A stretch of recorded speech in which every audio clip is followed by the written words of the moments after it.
ভাঙ্গায় free চক্ষু চিকিৎসা শিবির অনুষ্ঠিত হয়েছে। ফরিদপুরের ভাঙ্গা উপজেলার নাসিরাবাদ ইউনিয়নের আব্দুল্লাহবাদ বহুমুখী উচ্চ বিদ্যালয় মাঠে শুক্রবার ৩ অক্টোবর ফরিদপুর ৪ আসনের স্বতন্ত্র সংসদ সদস্য প্রার্থী বিশিষ্ট সমাজ সেবক স্থপতি মুজাহিদ বেগের সার্বিক সহযোগিতায় ও এলাকাবাসীর আয়োজনে ফ্রি চক্ষু শিবিরের শুধু ছানি রোগীদের জন্য এ আয়োজন করা হয়।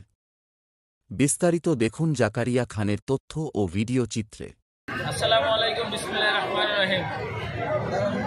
আসলে আমাদের আজকে আব্দুল্লাহবাদ বহুমুখী উচ্চ বিদ্যালয়ে আমাদের যে আজকে যে চোখের ক্যাম্প আপনারা সবাই দেখতে পাচ্ছেন, এই ক্যাম্পগুলো আপনারা সবাই জানেন ইতিমধ্যে যে আমরা প্রায় 1990 সালের পর থেকে প্রতি বছর আমরা এই চোখের ক্যাম্প করে আসতেছি।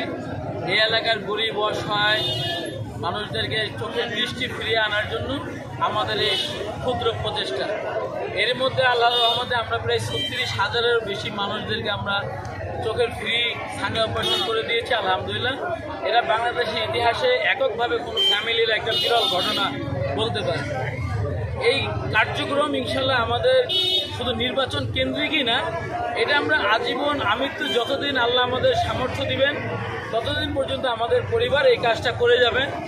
আমরা এই চোখের ক্যাম্পের পাশাপাশি আমরা শিক্ষাক্ষেত্রে খেলাধুলা, ইসলামিক প্রোগ্রাম, বিভিন্ন ধর্মীয় প্রোগ্রাম সহ বিভিন্ন ধরনের সামাজিক কাজ আমরা আমাদের ফাউন্ডেশন থেকে এই এলাকার মানুষদের জন্য আমরা করে থাকি। এটা আপনারা ইতিমধ্যেই জানেন।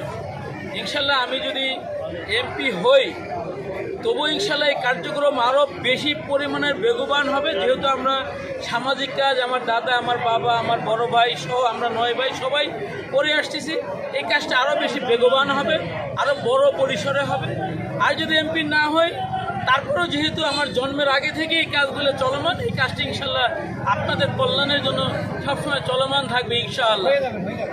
আর আমরা অলরেডি এখানে হয়তোবা আজকে আমাদের 1000-এর উপরে রুগী হবে, এর মধ্যে আশা করতেছি 300-400 স্থানীয় অপারেশনের রুগী হবে। তাদেরকে আমরা ঢাকায় আমাদের যে হসপিটাল আছে বাংলাদেশ আই হসপিটাল, ওইখান থেকে আমরা অপারেশন করাই নিয়ে আসবো ইনশাল্লাহ। এখান থেকে নিয়ে যাব, আবার অপারেশন করে এখানে দিয়ে যাব শুধু স্থানীয় রুগীদের জন্য।